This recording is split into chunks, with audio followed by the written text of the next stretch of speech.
Hello, George Freestone, and I'm back with episode 23 of Our Baseball Journey, the story of my wife Carol and my visits to each of the then current Major League ballparks and several that are obsolete, and then several baseball oriented facilities as well that you'll hear more about later. Just like all the other episodes, I try and come decked out appropriately for the game. And today's game that we're going to talk about is between the Cardinals and the Brewers. But because this is the last time that I have a chance to talk about these teams in our series of visits, I'm going to make a switcheroo of what I'm wearing kind of midstream so that I can display some of the other garb that I have for these two teams. This visit was to St. Louis, and we'll hear a little bit more about the way we got to St. Louis. But I just want to point out that this photograph, which is behind me, is, of course, of the field, but it's from a height. It's actually taken from the top of the arch. And we'll talk about that as we get into the slides. Let me share my desktop. Let me pull up the slide and make it full size. Let me move me to a more convenient spot. And then let me get into it. First bullet over on the left talks a little bit about how we got to St. Louis. For those of you who are with me for episode 22, the game in Kansas City, you know that we drove just about due west from our home in Wyomissing, Pennsylvania, through Indianapolis out to Kansas City. Spent several days in Kansas City, then turned around and came back home again on I-70 across Missouri, stopping in St. Louis to take in this particular game. And the weather in May of 2017 was basically wet in St. Louis. As a matter of fact, the Mississippi was overstepping its banks. There was some flooding. There was a chance that part of I-70 was going to be impassable, but we made it back to St. Louis, and we were very pleased that we did. But once back in St. Louis, there was some chance that the game wasn't going to be played as planned because of the iffy weather forecast. So that's the trip.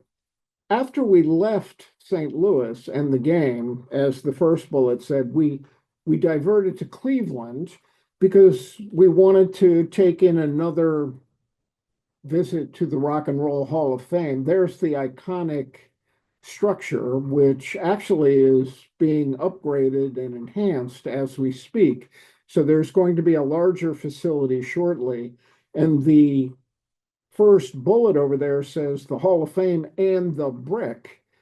My wife Carol and I have sponsored a brick, and we are standing right in front of it as someone took a picture of us kindly in front of the museum itself. Long live rock.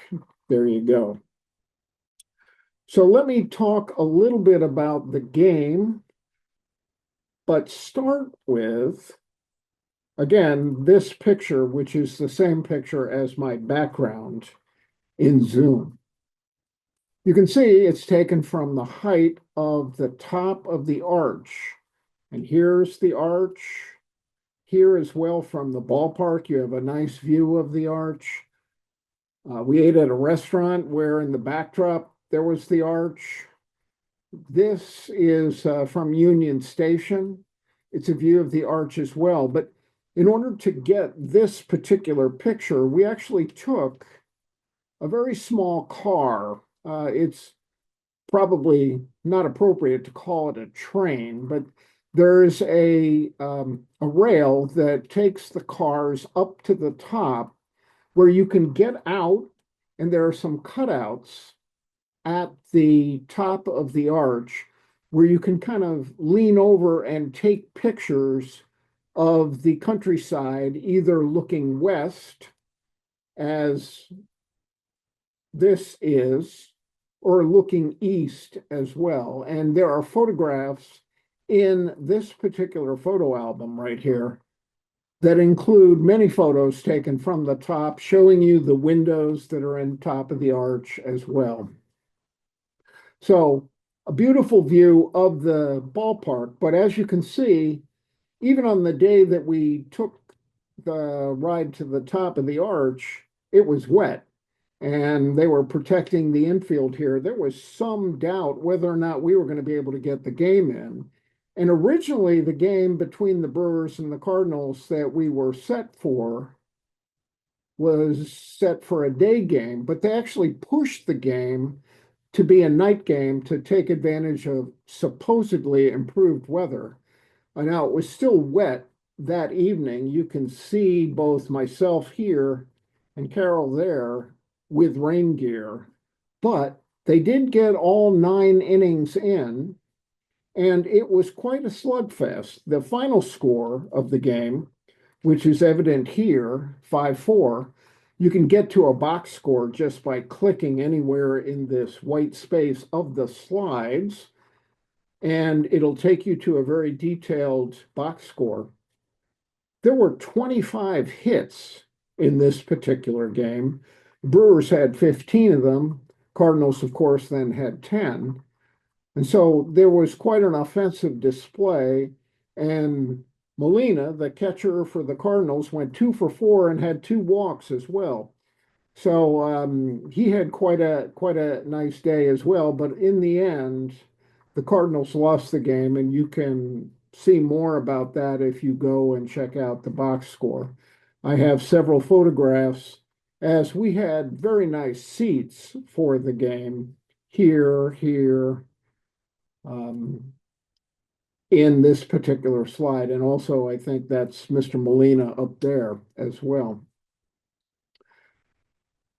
The card's timeline refers to this image right here and right here, with Stan Musial kind of right there in the 1930-40 region.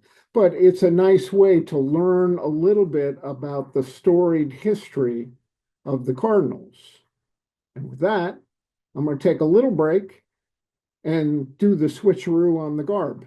Now, indeed, I'm back wearing my Brewers polo and my St. Louis Cardinals cap. And I did that just prior to getting into the third slide. St. Louis is in rarefied air as a particular franchise in Major League Baseball. Why? Well, it's actually the third oldest in all of Major League Baseball. The oldest that we've talked to you about when we visited Turner Field was the Braves, which started out in Boston, moved around a bit, but is the oldest continuously operating franchise. Cubs are second, and third is St. Louis. Now, something I didn't check is what is the oldest franchise in one location? And the Cubs, of course, I think have always been in Chicago.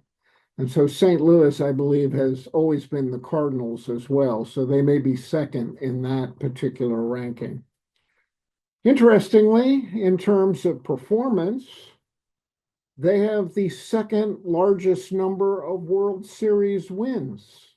They have 11. Now, it's a bit of a step up to catch up with the Yankees at 27.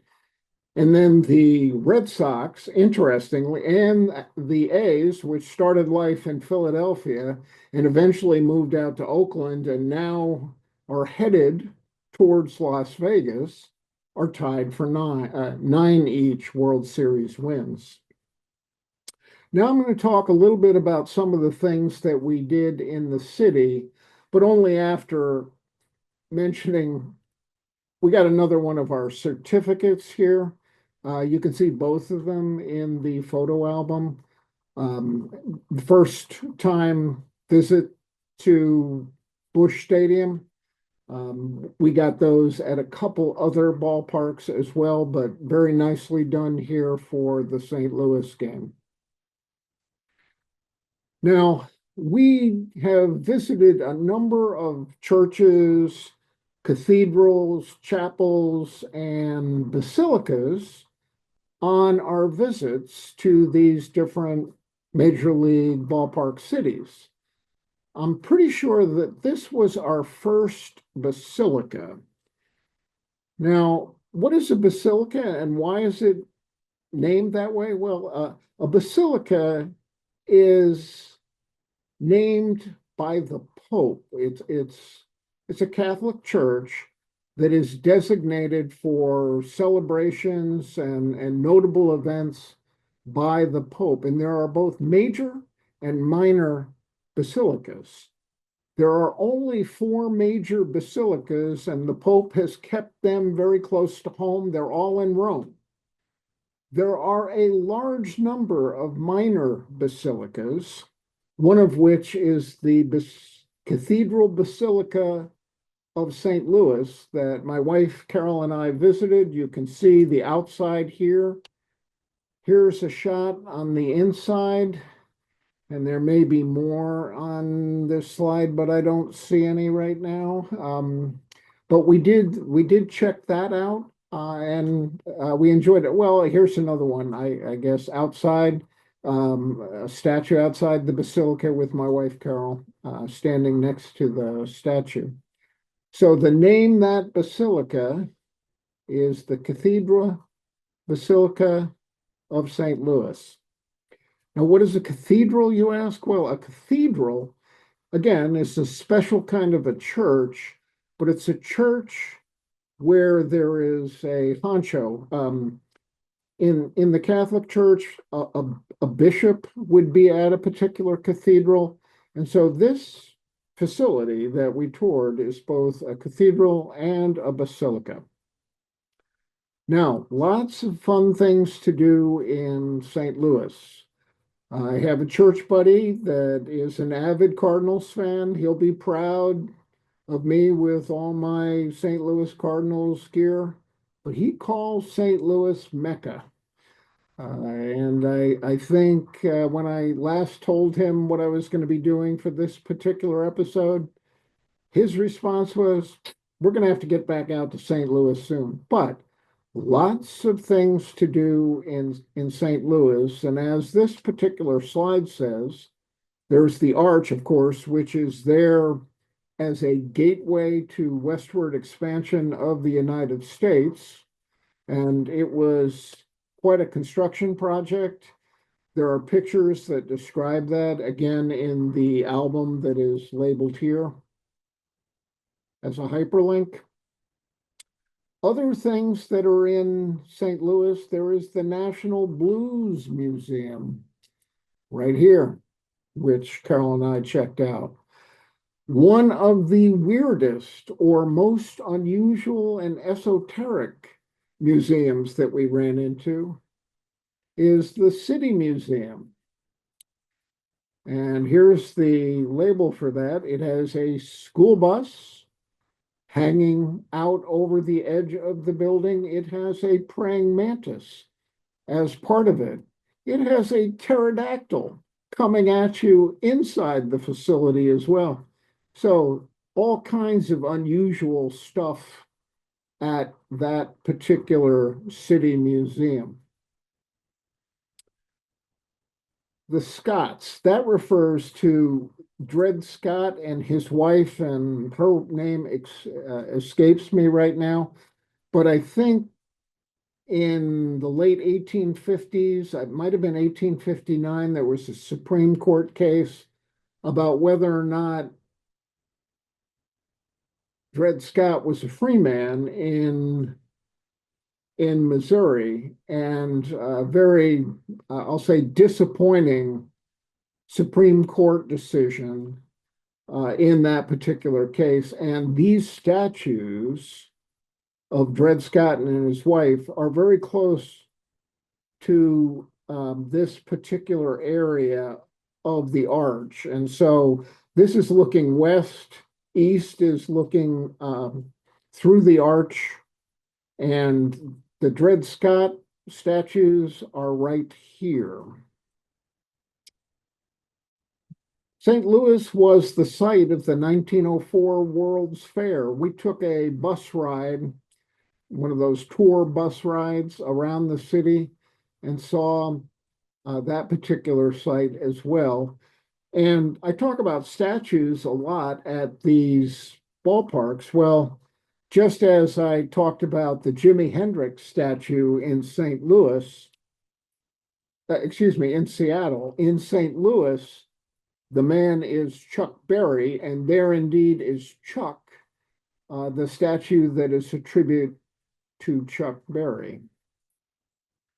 The dinner with the view, first night, I think, we enjoyed a dinner right here. And as the sun was setting, we had a chance to admire the arch. And looking eastward outside the facility, we were actually higher than the arch when we had that first meal in St. Louis. Now we in Chicago, and you'll see when we get to Los Angeles, we have picked up both the start and the finish of historic Route US 66. But here we are midstream in St. Louis, just checking out one of the signs along Route 66 through town.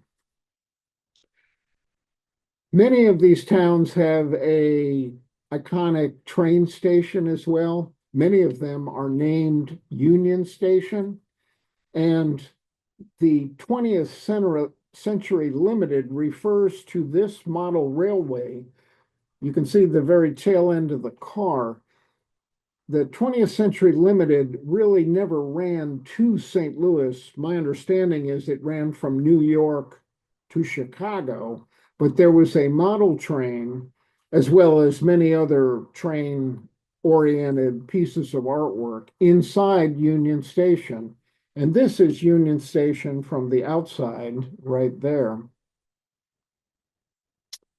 Finally, you can't go to a city with me and not be drawn in to try and go to the local Hard Rock. You can see that right here.